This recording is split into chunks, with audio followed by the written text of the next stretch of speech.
സർവകൃപാലുവായ ദൈവത്തിന് സകല സ്തുതിയും സ്തോത്രവും അർപ്പിക്കുന്നു.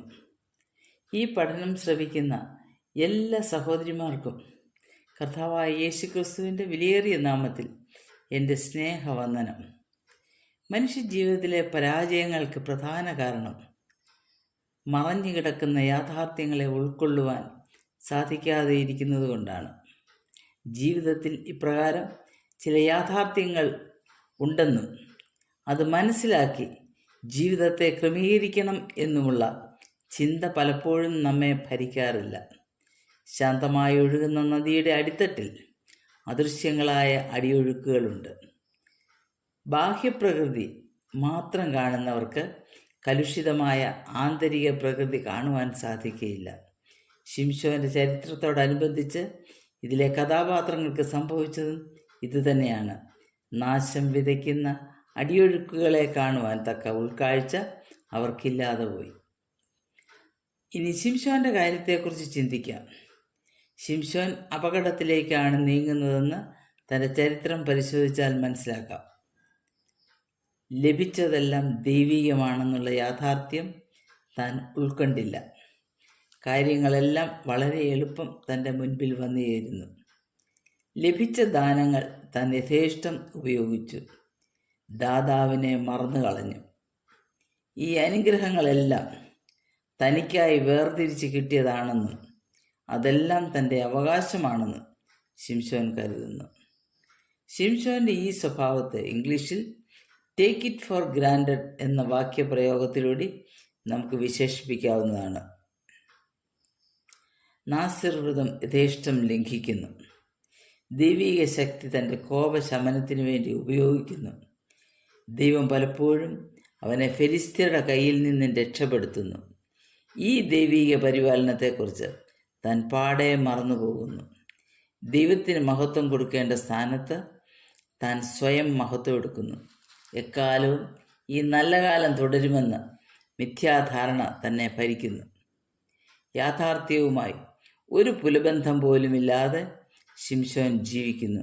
അതല്ലെങ്കിൽ യാഥാർത്ഥ്യങ്ങൾ അറിയുവാനുള്ള ആഗ്രഹവും തനിക്കില്ല. തൻ്റെ നിയോഗവും വ്രതവും ശക്തിയും മറ്റെല്ലാ അനുകൂല സാഹചര്യങ്ങളും പൊതു താല്പര്യത്തിനു വേണ്ടിയുള്ള ദൈവിക ദാനമാണെന്നുള്ള യാഥാർത്ഥ്യത്തെ താൻ നിസ്സാരമായി കാണുന്നു. മുൻപിലുള്ള അപകടങ്ങൾ തനിക്ക് മറവായിരുന്നു. ശിംശോനിലെ ജഡാഭിലാഷം തന്നെ ഫെലിസ്ത്യ സ്ത്രീകളുടെ സമീപത്തേക്ക് ആനയിക്കുന്നു. ഏത് വിധേനയും ഫെലിസ്ത്യർ തന്നെ ബന്ധനസ്ഥനാക്കുവാൻ ശ്രമിക്കും എന്ന യാഥാർത്ഥ്യം അവൻ ഉൾക്കൊണ്ടില്ല.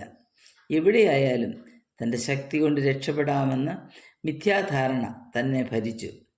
ശിംശോൻ്റെ ജീവിതത്തിലെ അവസാന സ്ത്രീയായ ദലീലയെ അവൻ സ്നേഹിച്ചു എന്ന് പറയുന്നുണ്ട് ന്യായാധിപന്മാർ 16:4. എന്നാൽ അവൾ തന്നെ സ്നേഹിക്കുന്നില്ല. മറിച്ച് വഞ്ചനയും വശീകരണവും കൊണ്ട് തന്നെ കുടുക്കുവാൻ ശ്രമിക്കുകയാണെന്ന സത്യം താൻ മനസ്സിലാക്കുന്നില്ല. സ്നേഹം എന്ന വാക്ക് 16:15 ഉപയോഗിച്ച് അവൾ തൻ്റെ പദ്ധതി നടപ്പാക്കുന്നു. ജീവിതത്തിൽ പരാജയം സംഭവിച്ച ശിംശോൻ ദലീലയുടെ മടിയിൽ അഭയം തേടുന്നു. അതിലെ അപകടം താൻ മനസ്സിലാക്കുന്നില്ല. അവൻ്റെ ശക്തിയുടെ ഉറവിടമായ നീണ്ട മുടി എന്ന രഹസ്യം ദലീല മനസ്സിലാക്കിയ ശേഷം ഫെലിസ്ത്യ പ്രഭുക്കന്മാരെ വിവരമറിയിക്കുന്നു.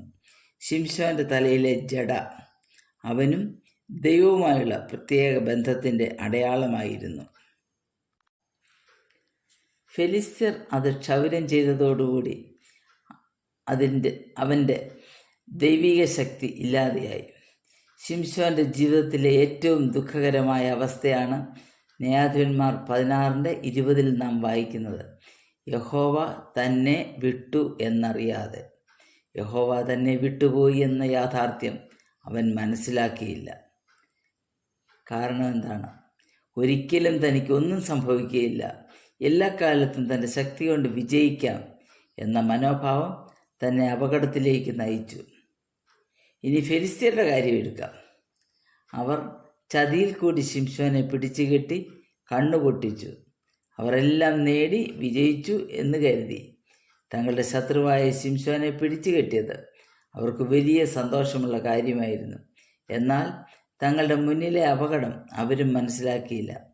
സമയത്തിന് മുൻപേ അവർ ആഘോഷം തുടങ്ങി. പലപ്പോഴും അമിത സന്തോഷത്തിലും ആഘോഷത്തിലും യാഥാർത്ഥ്യങ്ങൾ അടിത്തട്ടിലേക്ക് പോകുന്നു. ചരിത്രം പരിശോധിച്ചാൽ നമുക്ക് പല സംഭവങ്ങളും കാണാം. ദാവീദ് ശൗലിനെ ഭയന്ന് മരുഭൂമിയിലും കാട്ടിലും അലഞ്ഞപ്പോൾ ദൈവാശ്രയമുണ്ടായിരുന്നു. എന്നാൽ തൻ്റെ രാജസ്ഥാനം ഉറച്ചപ്പോൾ എല്ലാം നിസ്സാരം എന്ന മനോഭാവത്തിലേക്ക് മാറി. തൻ്റെ അലസ ജീവിതത്തിൽ നിന്ന് ഉടലെടുത്ത ജഡാഭിലാഷം തന്നെ തെറ്റിലേക്ക് നയിക്കുന്നു. അതിൻ്റെ പരിണിത ഫലം തൻ്റെ തലമുറകൾ അനുഭവിക്കേണ്ടി വന്നു. ഐശ്വര്യകാലത്ത് ഈ യാഥാർത്ഥ്യങ്ങൾ അടിത്തട്ടിലേക്ക് പോകും. ശലോമോൻ്റെ കാര്യത്തിലും ഈ പ്രവണത കാണാം. തനിക്ക് എല്ലാ അനുഗ്രഹങ്ങളും ദേശത്ത് സ്വസ്ഥതയും സമാധാനവും ദൈവം നൽകി. ഇതെക്കാലവും തുടരുമെന്ന് സാഹചര്യങ്ങളെ താൻ വിലയിരുത്തുന്നു. അതിലെ പരാജയം വിഗ്രഹാരാധികളുടെ ഇടയിൽ നിന്ന് ഭാര്യമാരെ എടുക്കുവാൻ തന്നെ പ്രേരിപ്പിച്ചു. പിൽക്കാലത്ത് അത് ഇസ്രായേലിന് ശാപമായി ഭവിച്ചു. മറഞ്ഞിരിക്കുന്ന യാഥാർത്ഥ്യങ്ങളെ അവഗണിച്ചാലുള്ള അനന്തരഫലം. നമ്മുടെ ക്രിസ്തീയ ജീവിതത്തിലും ഇപ്രകാരം സംഭവിക്കാം. കൂട്ടായ്മയുണ്ട്, കൂടിവരവുകളുണ്ട്, പ്രവർത്തനങ്ങളുണ്ട്. എന്നാൽ അതിൽ ദൈവം ഉദ്ദേശിക്കുന്ന ആത്മീയതയുണ്ടോ? നമ്മുടെ ഇടയിൽ സംഭവിക്കുന്ന ആത്മീയ മൂല്യച്യുതി നാം മനസ്സിലാക്കുന്നില്ല. എല്ലാം നിസ്സാരമായി എടുക്കുന്ന മനോഭാവം. യാഥാർത്ഥ്യങ്ങൾ നമുക്ക് മറഞ്ഞു കിടക്കുന്നു. അതുമൂലം പിൻതലമുറയ്ക്ക് വരുന്ന ആത്മീയ അധപതനം നാം മനസ്സിലാക്കാതെ പോകുന്നു. നമുക്ക് യാഥാർത്ഥ്യങ്ങളെ ഉൾക്കൊള്ളാം. ദൈവമായ കർത്താവ് നമ്മെ ഓരോരുത്തരെയും സഹായിക്കട്ടെ. ദൈവനാമം മഹത്വപ്പെടുമാറാട്ടെ.